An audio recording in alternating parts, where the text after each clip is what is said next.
In a bombshell move, Arizona just indicted 7 former Trump advisors and allies and 11 other Republicans for conspiring to defraud the American people by stealing the 2020 election from President Biden. But before we unpack all that, if you end up liking this video and you want to support the channel, please be sure to hit the like, subscribe, and alert bell before you go. I'd greatly appreciate it. All right, friends, we have several clips to look at in this video. This is a bombshell move by Arizona and its state attorney general, and we'll be playing clips from her in just a minute, explaining the investigation and her decision to proceed with prosecution. Arizona joins Michigan, Nevada, Georgia, and also the federal government by indicting and prosecuting these fake elector schemes. And this is the real story of the attempt by the Trump campaign to steal a free and fair election from President Biden. In many ways, this is worse, if not as flashy, than January 6th. So we're going to play some of the videos. This is an MSNBC, kind of a quick recap, and then we're going to play some videos of the Arizona Attorney General explaining the situation. Breaking news right now from Arizona involving the fake elector plot. Let's get right to NBC News correspondent Vaughn Hilliard with the details. Vaughn, what have you got? Hey, Joy, this is literally just in the last 60 seconds. Arizona Attorney General Chris Mays is announcing the indictment of the 11 electors out of Arizona from the 2020 election. This has been a part of a year-long investigation for Chris Mays. Of course, there was a Republican attorney general in the aftermath of the 2020 election who never investigated the fake elector scheme on his part. Upon taking office, she committed to this investigation, and over the better part of the last year, she has gone through this, issuing subpoenas and having individuals testify before this grand jury. And just here in the last hour in Arizona, Chris Mays, with the approval of a state grand jury, has now indicted 11 fake electors out of Arizona. I should note. And 7 Republican officials and allies, including Rudy Giuliani, his personal attorney, and Mark Meadows, his chief of staff, the most important political appointee of the president, arguably the second most powerful person in Washington at the time, his alter ego. So with that in mind, we're going to play some clips of Attorney General Chris Mays of Arizona, who, by the way, was appointed to her position or elected to her post by about 500 votes. Just additional proof that every damn vote matters. Hi, I'm Arizona Attorney General Chris Mays. Let me start by thanking everyone for your patience as we conducted a thorough and professional investigation over the past 13 months into the fake elector scheme in our state. I understand for some of you today didn't come fast enough, and I know I'll be criticized by others for conducting this investigation at all. But as I have stated before and will say here again today, I will not allow American democracy to be undermined. It's too important. The investigators and attorneys assigned to this case took the necessary time to thoroughly piece together the details of the events that began nearly 4 years ago.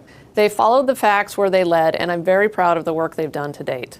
We're here because justice demands an answer to the efforts that the defendants and other unindicted co-conspirators allegedly took to undermine the will of Arizona's voters during the 2020 presidential election. Arizona's election was free and fair. The people of Arizona elected President Biden. So again, we're going to play some additional clips for context as well. After the general election on November 3rd, 2020, the defendants and other unindicted co-conspirators raised false claims of widespread voter fraud in Arizona to pressure elections officials to change the outcome of a transparent, free, and fair democratic election. Those efforts ultimately failed when officials stood firm, followed their statutory duties, and officially certified Arizona's election on November 30th, 2020. The defendant Republican presidential electors, allegedly plotting with additional defendants, then voted for Mr. Trump and Vice President Pence on December 14th, 2020, falsely claiming to be the duly elected and qualified electors for President and Vice President of the United States from the state of Arizona. These defendants deceived the citizens of Arizona by falsely claiming that those votes were contingent only on a legal challenge that would change the outcome of the election. In reality, the defendants intended that the false votes for Trump and Pence would encourage Vice President Pence to reject the certified Biden-Harris electors' votes, regardless of the result of any legal challenge. As you will recall, none of the legal challenges filed in Arizona state and federal courts regarding the 2020 election were remotely successful at any stage of the case. When combined with the 6 other states where Republican electors sent in uncertified votes for Trump-Pence, the defendants wanted Pence to declare Mr. Trump the outright winner of the election, or to send the vote back to friendly legislatures that would have certified Trump-Pence as the winner of the election. That scheme failed when Vice President Pence upheld the rule of law and accepted all certified Biden-Harris votes on January 6, 2021. Again, we'll play one more clip to provide some context and then read some analysis by Just Security, a legal expert blog that dove into this. A state grand jury made up of everyday, regular Arizonans has now handed down felony indictments for all 11 Republican electors, as well as several others connected to the scheme. These charges include fraud, forgery, and conspiracy. These charges are Class 2, 4, and 5 felonies. These are serious indictments, but this is the first hurdle the state must pass in our constitutional criminal justice system. We intend to prove these crimes were committed beyond a reasonable doubt. And then she goes on to say that all the defendants are entitled to the presumption of innocence under the law, which is absolutely true. But of course, in this conversation, this isn't a court of law, it's a court of public opinion. And we know these people are guilty as hell based on the evidence provided so far. And, you know, the House January 6th Select Committee, its comprehensive report, investigations in Georgia and in Nevada and Michigan, which have been ongoing, and obviously the federal investigation by special counsel Jack Smith. So Just Security is a legal blog, and I think it's Ryan Goodman. Yeah, so he has commented on this after reading the indictment. We're going to talk about this because Donald Trump is not included in the actual indictment itself. He's an unindicted co-conspirator. We'll get to that. So the list of indicted co-defendants includes 7 national figures: Mark Meadows, Donald Trump's former chief of staff; Rudy Giuliani, Donald Trump's personal attorney; John Eastman, an alleged constitutional scholar, this idiot who argued that Vice President Pence had the authority effectively to single-handedly determine the outcome of the election, but also that was just reserved for Vice President Pence. Vice President Al Gore in 2000 couldn't have done it. Vice President Joe Biden in 2016 couldn't have done it, Eastman said, and Vice President Harris in 2024, 2025, if Donald Trump wins, she would be doing this in 2025, couldn't do it either. It's just Mike Pence for just this situation, which goes to show you how full of crap they are.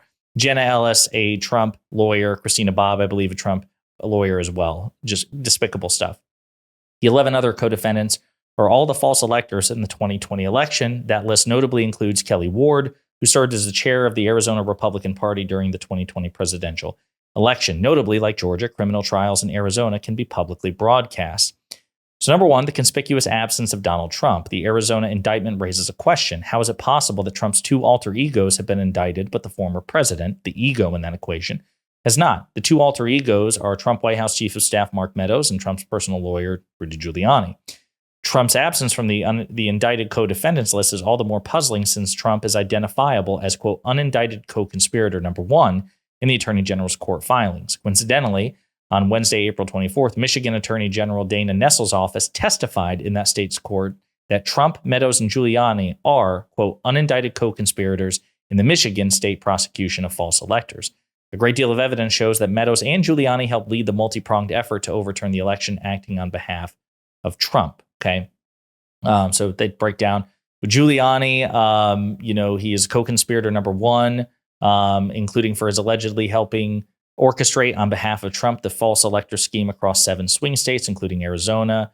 Talk about the federal indictment. Meadows, the House January 6th Select Committee final report has the greatest details of Meadows' deep involvement in the false elector scheme on behalf of Trump. Indicted in Georgia, Meadows' own court filings there claim or admit that he was acting in service of his boss, the then president. One can only speculate as to the reasons why Trump might be excluded, but the other 2 men included in the Arizona indictment. The reasons might have to do with direct evidence for Meadows and Giuliani that's lacking for Trump, especially as the former president acted in part through them as intermediaries and conduits. Another reason may be the exercise of, quote, prosecutorial discretion. Quote, and yet another could be that prosecutors submitted the question to the jury, but an insufficient number of jurors approved charging the former president, or some other reason might explain it. And they also point out that Tuesday's indictment may not be the final word on whether Trump will be indicted in Arizona. Another shoe may yet be to drop. But the current situation cries out for an explanation of how Trump's 2 key agents, Giuliani and Meadows, are indicted, included on the list of indicted individuals, but Trump himself is not. So that's the big thing here. Again, it's important to remember the grand jury thing. I'm so glad that people mention that because, you have centrists and conservatives say, well, the left is prosecuting Donald Trump. Well, it's actually grand juries of American citizens, who live in swing states. Arizona's a swing state, right? It's not blue, it's not red, it's purple. And the evidence is presented by prosecutors to a grand jury, and the grand jury makes the charging recommendations. Okay, so they satisfied a grand jury here to go after these Trump supporters for trying to steal a free and fair election from President Biden and the American people, whom they would have defrauded in that way. This isn't good news for Donald Trump. This isn't good news for MAGA. It's definitely not good news for them during an election year, because it will be yet another spotlight on Donald Trump's election schemes to again steal a free and fair election because of his authoritarian impulses. It's also happening in Arizona, where the incumbent senator, Kyrsten Sinema, a Democrat caucusing independent, is not running for re-election, so the seat's up for grabs. And Carrie Lake, a MAGA extremist who believes that says she does rather, that the 2020 election was stolen from Donald Trump, she will probably be tied to this situation, if not legally, then just by reputation. She supported Donald Trump's efforts, even if she wasn't involved with carrying them out. She morally supported what Trump was trying to do here. And Ruben Gallego, the Democratic challenger, he should be doing everything in his power to connect the dots. And hey, if Carrie Lake had it her way, these indicted co-conspirators who attempted to defraud Arizona voters and also the American people writ large, they would have succeeded and stole the election from President Biden. So it could be a political boon to Ruben Gallego and the Democrats in Arizona, especially at a time when we really need to keep Arizona in the Democratic umbrella if we have to have a chance, if we stand a chance of keeping our Democratic Senate majority, which is looking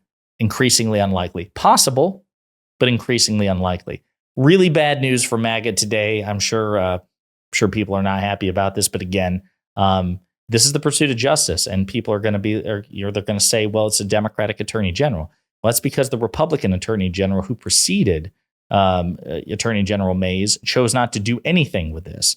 And once Attorney General Mays was elected, she investigated this for more than a year. She did her due diligence. She impaneled the grand jury. She, gathered witnesses, did all the things. And this is following justice. And again, legally, these people are entitled to the presumption of innocence. But here, we know they're guilty as hell. Let me know what you think in the comments.